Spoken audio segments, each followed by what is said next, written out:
everybody. As you know, I'm Jim Coleman here at Coleman Crest Farm. I'm also your host of the Jim Coleman Show. Today, I want to talk to you about 5 of the things that I wish I knew before I got into farming 5 years ago, back in 2020. I grew up here at Coleman Crest Farm, but when I grew up as a kid, my father told me what to do. Do this, do that, do this. So I was more of a robot. But when I came home after being away for 40 years, and I was on my own out here, I really became the owner of the farm as well as the strategic planner and the person that's going to pay for everything and coordinate the efforts, sell the products to the market, and to get the job done for the farm. And there are 5 things, there are many more, but I'm going to tell you about 5 things that I wish I knew before I started farming in 2020 when I came back home. The first is you want to make sure that you do all the research that's available out there on any state and county and local grants that support agriculture. What do I mean by that? When I came home, the first thing I did is I bought me a tractor, a great brand new Kubota tractor, and I've got a tiller that went with it and a mower. They call it rotary cutter.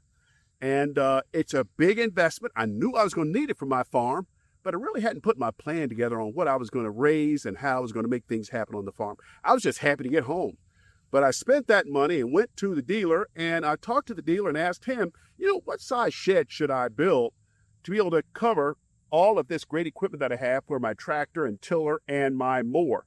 And he gave me some really great advice. He didn't want to oversell me, but he gave me some dimensions. I got in touch with a builder, a local guy that could put these sheds together. And it was a small shed. And guess what? It took care of the tractor, the tiller, as well as the mower. Now, later, after I got into going after business and growing my farm, and meeting the Wallace family. You all have heard Grant. I met the Wallace family, his mother, and they helped me along in building my business.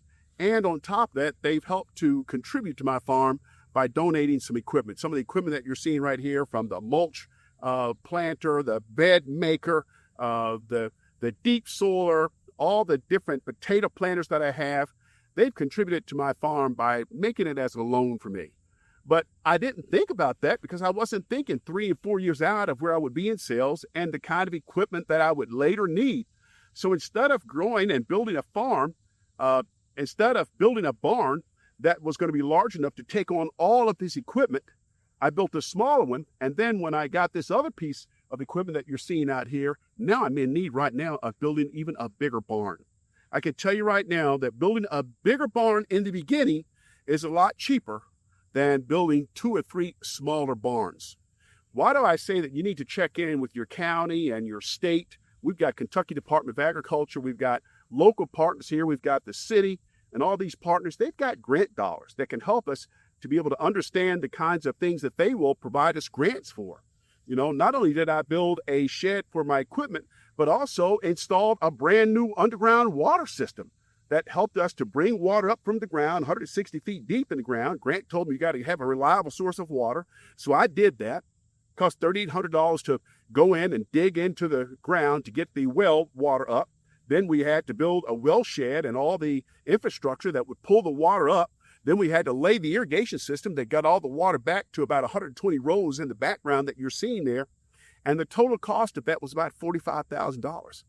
Again, I was so excited. I had the money, and I went on and got it done. I'm a believer in get it done. Don't wait. Sense of urgency.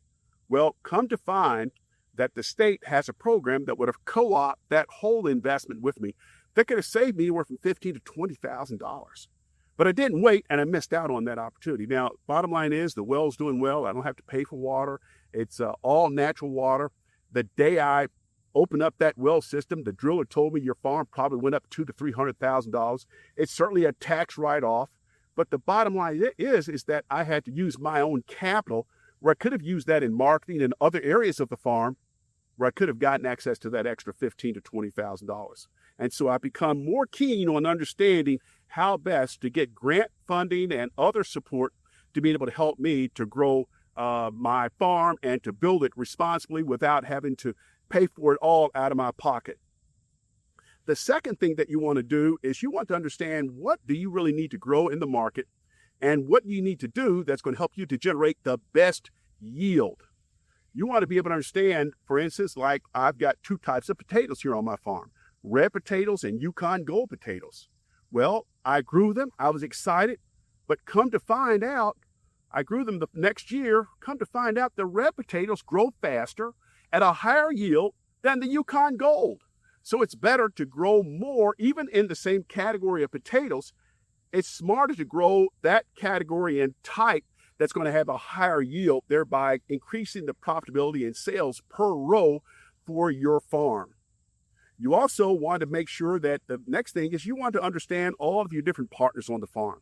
You're going to find that your best friends are butterflies, monarch butterflies, as well as bees. You want to make sure that you are working and creating an environment that's safe for them. I'm a certified organic farm, so I don't have any kind of chemicals here, but it wouldn't hurt to grow sunflowers every year. I went to the Organic Association of Kentucky's conference after doing this for about 2 years and discovered that if you grow sunflowers right up against where you're growing, you can attract more pollinators and then naturally help to increase the yield because you've got more pollinator partners that will pollinate the plants, thereby getting a higher yield. I'll give you an example. On my okra, before I grew all the sunflowers, I was getting about 40 pods per plant. But when I grew the sunflowers, I started getting anywhere from 80 to 100 without any additional effort outside of growing the sunflowers, which they were absolutely beautiful, but they were bringing in all these extra partners that helped me to be able to grow my yield and grow my sales for my farm. The last thing I want to tell you about is you've got to be an effective problem solver. And I just didn't know that I was going to end up being a mechanic. I was good at sales, but you've got to be good at mechanics. You've got to be good at researching. You've got to be independent. You got to be able to handle stress. You've got to be able to handle daily disappointments. You've got to have a stomach for these small little things that can get in your way that could shut down your farm.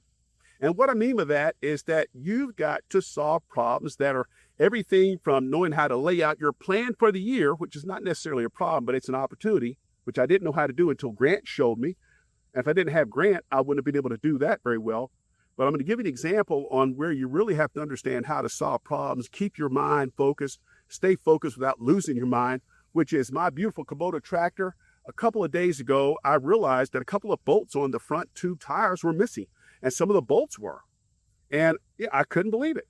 And so I called up the dealer. Thank goodness I've got a great dealer down at Derby State. They are highly responsive. I recommend if you're in the market in Kentucky, buy your Kubota from them. But I'm using this equipment out here in the field so much that it shakes. And on the owner's guide, it says you need to check all the bolts every 50 hours. Well, I'm out there just driving it, and I'm getting it done. Bottom line is that, fortunately, I saw that, but stick to the owner's guide of any kind of equipment that you buy. Number two, if you get out there, and I've had this to happen, if you get out there and something happens to a piece of your equipment, whether it's your tractor or your bed maker or even a hand tool, you can't wait for somebody to come out there and fix it. You can't get on the phone and say, hello, I'm Jim Coleman in Udingertown. Will you please come out and help me? And they're going to tell you, sure, we can get out there. We can get a mechanic out there in probably 10 days to 2 weeks. And it's going to cost $300 for starters to get this fixed.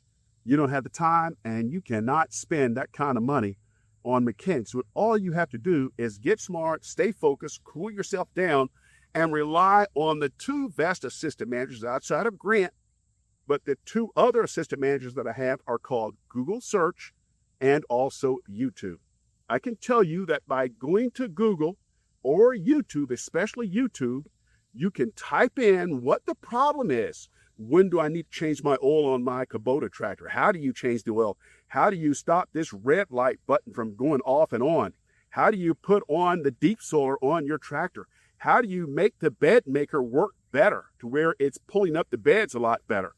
I guarantee you that Google and especially YouTube, if you type that in, it's going to pop up not only instructions in writing, but also it will show you videos that you can watch 2 or 3 times on your phone while you're out there in the field, checking it out and looking at it until you solve your own problem. I can't tell you how many times I've been able to get Google and YouTube to help solve my problems. And it's made me independent, and it saved me a lot of money. So there are tremendous opportunities out here to make money on farming.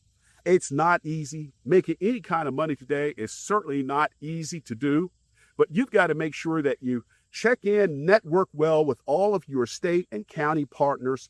You've got to make sure that you understand the yield for each of the different types of crops that you're growing. You've got to make sure that you're growing for today and that you're planning and building for today, but also with a focus on tomorrow. You can't build a well shed that just takes care of today. And then 5 years later, you go from zero, like I've done, to over $100,000 in gross sales. And you've got all this equipment that you should have really kind of thought about and took your time and saved some money so that you can think things through and plan your work and work your plan by having the right size of sheds and the right kind of storage systems that will get you to 5 years from now. You've got to make sure that you take care of your pollinator partners. You've got to have them as your best friend, bees and monarchs. I want Coleman Crest Farm to be a safe haven for my partners. Without them, I cannot grow my business. I don't use chemicals. And then the last thing is the best farmers, problem solvers are YouTube and also Google. Save yourself some money. Learn how to fix your own tractor and solve your own problems. It will save you money, but most of all, it will make you productive. You don't need to wait on somebody to come solve your problems. As a farmer, you've taken on this journey. You're going to be independent, and it is oftentimes very lonely. You're by yourself oftentimes. So the only way you're going to be able to reach out to get help is going to be through YouTube and Google that pretty much can solve any problem. Why? Because other farmers out there are experiencing the same challenges. So when you type it in, it comes up with probably 50 different examples of how to solve that problem. So I wish you the best. I hope you continue to watch the Jim Coleman Show. I'm going to continue to have golden nuggets like this in the future to help you to make your farm a total success, just like Coleman Crest Farm. Join me with this journey. Have an awesome day.